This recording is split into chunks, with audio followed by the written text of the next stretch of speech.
Assalamualaikum warahmatullahi wabarakatuh. Baiklah, kami dari kelompok 1 yang beranggotakan Della Fatma Putri, Geni Guspina, Muhammad Toharudin, dan Siti Khadijah. Pada video kali ini, kami akan menjelaskan materi yang berjudul Metodologi Siklus Sistem dengan dosen pengampu Bapak Dedek Kamarudin SPDI MPD. Untuk mengetahui penjelasan lebih lengkapnya, silahkan disimak video berikut ini. A. Siklus hidup sistem. Metodologi adalah suatu cara yang disarankan untuk melakukan suatu hal. Pendekatan sistem adalah metodologi dasar untuk memecahkan masalah. Siklus hidup sistem adalah penerapan pendekatan sistem untuk pengembangan sistem atau subsistem informasi yang berbasis komputer. 1. Tahap-tahap siklus hidup. Tahap siklus hidup terbagi menjadi dua, yaitu siklus hidup pengembangan sistem yang terdiri dari perencanaan, analisis, rancangan, dan juga penerapan. Dan tahap yang kedua yaitu disebut dengan tahap penggunaannya, yang berlangsung sampai sudah waktunya untuk merancang sistem itu kembali. Proses merancang kembali mengakibatkan siklus itu akan diulang lagi. 2. Pengelolaan siklus hidup. Siklus hidup yang pertama dikelola oleh manajer unit jasa informasi, dibantu oleh manajer dari analisis sistem, pemrograman, dan operasi. Di banyak perusahaan, tanggung jawab masih berada pada tingkat ini. Namun, kecenderungan saat ini juga meletakkan tanggung jawab pada tingkat yang lebih tinggi dan lebih rendah. Sekarang, manajemen siklus hidup sistem mungkin saja terentang melewati beberapa tingkat operasional dan melibatkan manajer di luar jasa informasi. 3. Tanggung jawab eksekutif. Sistem ini memiliki nilai strategis atau mempengaruhi seluruh organisasi. Direktur utama atau komite eksekutif mungkin memutuskan untuk mengawasi proyek pengembangan. Ketika lingkup sistem menyempit dan fokusnya lebih operasional, kemungkinan besar kepemimpinan akan dipegang oleh eksekutif tingkat yang lebih rendah, seperti wakil direktur utama, direktur bagian administrasi, dan CEO. Komite pengarah SIM. Banyak perusahaan membuat suatu komite khusus di bawah tingkat komite eksekutif yang bertanggung jawab atas pengawasan seluruh proyek sistem. Jika tujuan komite tersebut adalah memberikan petunjuk, pengarahan, dan pengendalian yang berkesinambungan, komite ini disebut sebagai komite pengarah. Komite pengarah SIM melaksanakan 3 fungsi utamanya, yaitu yang pertama, menetapkan kebijakan yang memastikan dukungan komputer untuk mencapai suatu tujuan strategis perusahaan. Yang kedua, menjadi pengendali keuangan dengan bertindak sebagai badan yang berwenang memberi persetujuan bagi semua permintaan dana yang berhubungan dengan komputer. Dan yang ketiga yaitu menyelesaikan pertentangan yang timbul sehubungan dengan prioritas penggunaan komputer. Kepemimpinan proyek.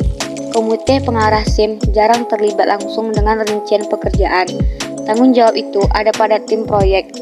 Tim proyek mencakup semua orang yang ikut serta di dalam pengembangan sistem yang berbasis komputer. Suatu tim mungkin memiliki belasan anggota yang terdiri dari pemakia, spesialis informasi, dan mungkin audit internal. Tahap-tahap siklus hidup pengembangan sistem ada 5.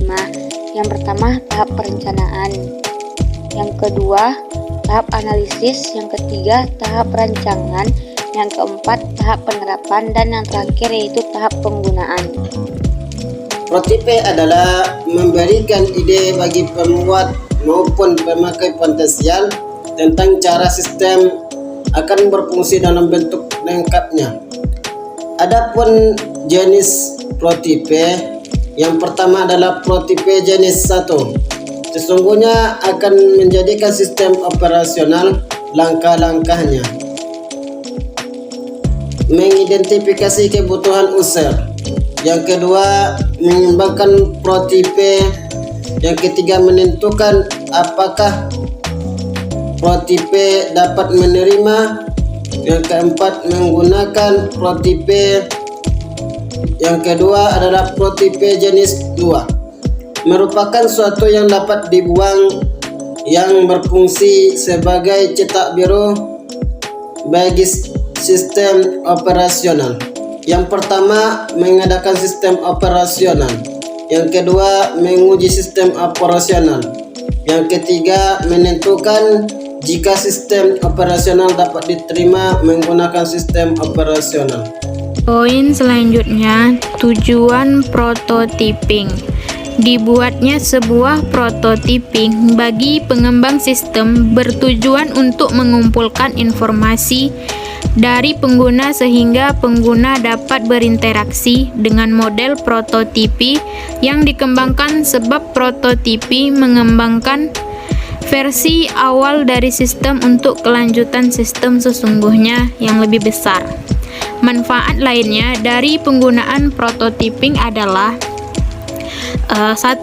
Mewujudkan sistem sesungguhnya dalam sebuah replik sistem yang akan berjalan, menampung masukan dari pengguna untuk kesempurnaan sistem. Yang kedua, pengguna akan lebih siap menerima setiap perubahan sistem yang berkembang sesuai dengan perjalanannya prototipi sampai dengan hasil akhir pengembangan yang akan berjalan nantinya. Yang ketiga, prototipi dapat ditambah maupun dikurangi sesuai perjalanannya proses pengembangan.